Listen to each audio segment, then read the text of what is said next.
আমি আমার বাসা থেকে আমি বেরিয়েছি শুধুমাত্র আমার একটি ভালো লাগার অনুভূতি নিয়ে।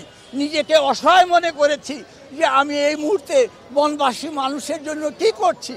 এই ছাত্র সমাজ জ্বলে পড়েছে, তাদের দিন রাত কোনো সময় নেই, তারা কেউ নাস্তা পানিও খেতে পারে না। কেন তারা এসেছে? জাতিকে বুঝিয়ে দিতে চায় যে এই তারুণ্যের ফসল মানুষ শর্ট টার্ম লং টার্ম বেসিসে পেতে চায়। আমার ছোট নিবেদন থাকবে, আপনারা যেভাবে কর্নারে যে অবস্থায় আছেন, আমরা ছাত্র জনতার এই চেষ্টার সাথে আমরা যুক্ত হই।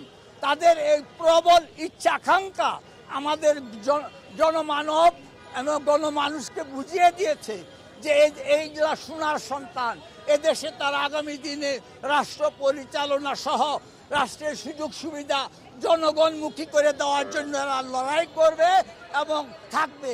আমি ওদের ভবিষ্যতে অনেক সুফল কামনা করি। ফ্যালকন অ্যালুমিনিয়াম, মরিচা পড়ে না ও স্ক্র্যাচ প্রুফ।